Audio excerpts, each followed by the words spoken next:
Satu.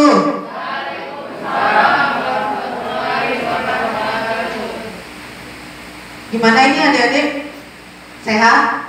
Kabarnya? Alhamdulillah. Izinkan saya berdiri ya.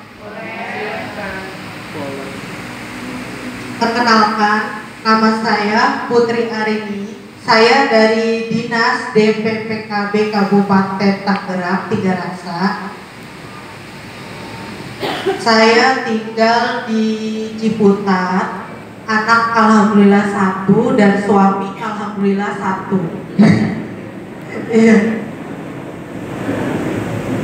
Di sini saya tidak ingin menggurui. Di sini saya akan sharing aja pemaparan pengetahuan yang saya ketahui kepada adik-adik teman-teman saya di sini di KUA Ciputat. KUA Ciputat, maaf, KUA Kedaung Barat. Saya ingat di rumah jadinya. Ya, iya, KUA Sepatat Timur, Bu. Oh iya. Ini saya minta tolong, maaf, boleh digeser ke sini karena itu menghabiskan. Ya, terima kasih. Nah, di sini saya akan memaparkan tentang mempersiapkan generasi berkualitas.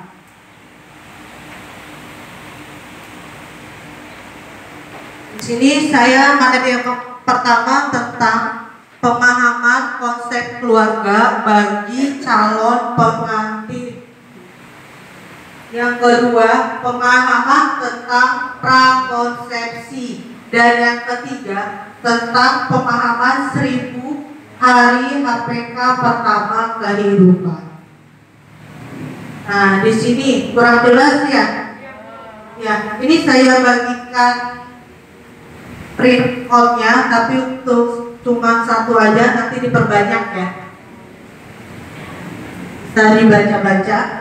Di sini ada 8 fungsi keluarga. Yang pertama ada fungsi agama, yang kedua ada fungsi sosial budaya, terus cinta kasih sayang, lalu fungsi perlindungan dan fungsi reproduksi.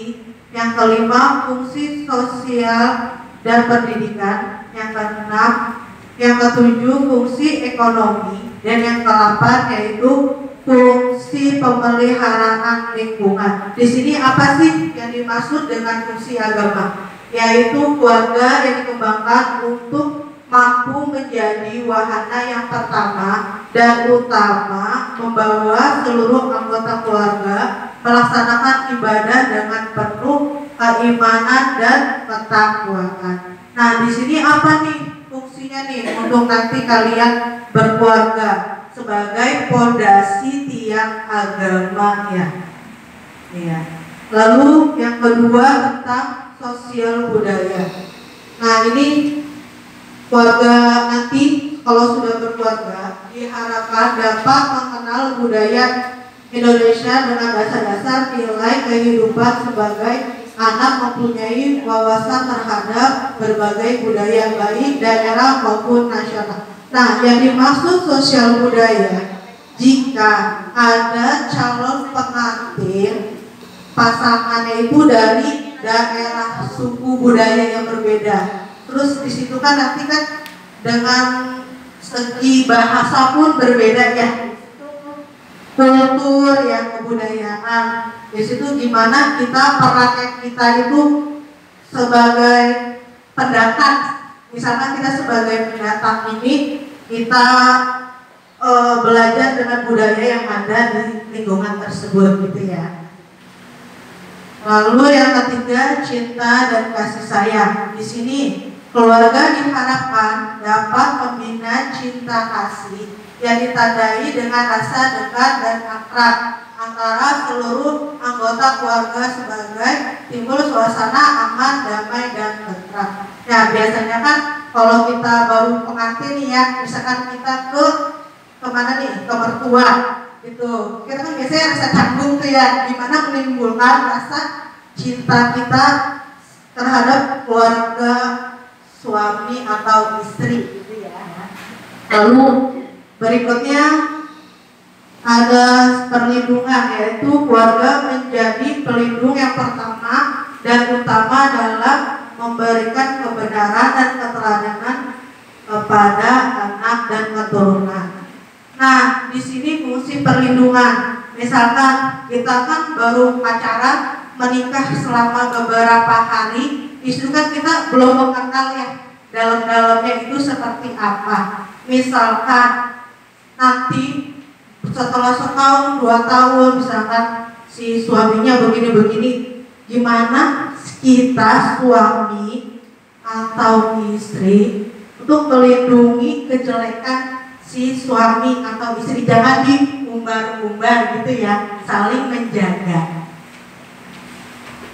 Nah, selanjutnya nih ada seksi reproduksi. Di sini keluarga menjadi pengatur reproduksi sehat dan terencana, sehingga anak-anak yang dilahirkan menjadi generasi penerus yang berkualitas.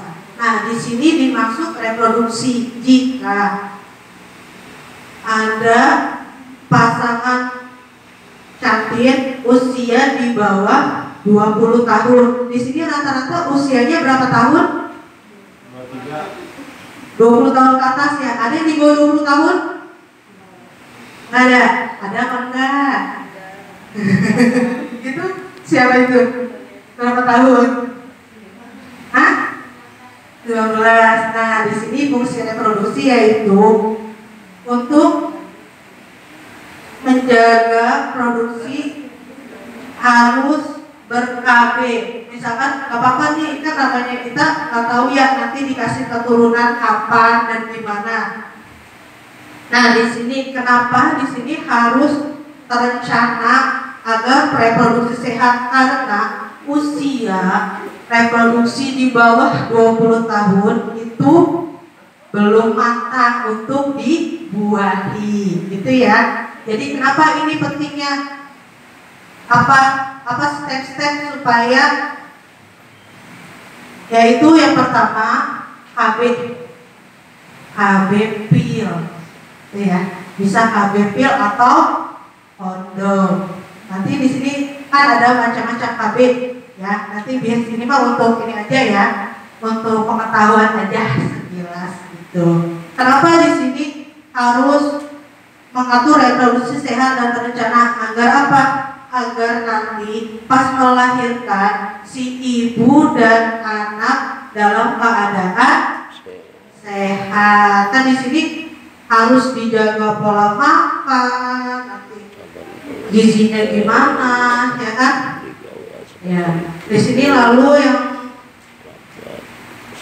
ada yang keenam ada sosial dan pendidikan, yaitu di sini orang tua berkewajiban mengasuh dan mendidik anak-anak dengan cara memberikan, membimbing dalam pembentukan karakter sehingga menjadi sumber daya manusia yang ulet, kreatif, bertanggung jawab dan berbudi luhur. Nah, di sini kan nanti tugasnya orang tua. Nanti kalau misalnya sudah melahirkan, apa tugasnya? Membesarkan kan. Lalu apa? Mengasuh dan mendidik, menyekolahkan kan. Ya, di situ kenapa kita harus, kalau kita mau menikah, jangan hanya aku suka kamu, kamu suka aku. Itu harus pikir matang. Kita nih udah kerja atau belum, nanti kalau sudah nikah penghasilan makannya dari mana, itu dari mana. Nah, di situ harus dipikirkan secara matang, karena menikah tidak hanya amin ya guys, sekali seumur hidup gitu ya, harus dipersiapkan sandang, pangan dan papan gitu. Nah tadi tuh udah termasuk di sesi ekonomi tadi ya. Orang tua hendaknya mengajarkan sikap hemat dan bergemar menabung sejak dini serta menumbuhkan jiwa wirausaha sejak masa kanak-kanak. Nah, di sini kan dari kecil aja kan udah diajarkan ya untuk jiwa ini. Dari apa kalau anak kecil itu?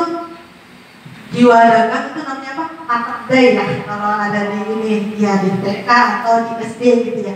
Nah, di sini Kenapa tuh? Di sini ada fungsinya. Itu apa? Karena mengajarkan untuk menabung sejak dini, seperti itu ya. Di situ ada manfaatnya. Lalu pemeliharaan lingkungan. Di sini sama, keluarga hendaknya itu siap sanggup memelihara kelestarian lingkungan dengan menanamkan nilai-nilai disiplin dan perilaku bersih sejak dini. Nah, di sini. Nah, lanjut. Nah, untuk berikutnya yaitu untuk mendapatkan generasi yang berkualitas nih, dimulai dari masa tadi prakonsepsi yang tadi di mana tadi? Tadi saya baca di mana? Di seksi apa tadi?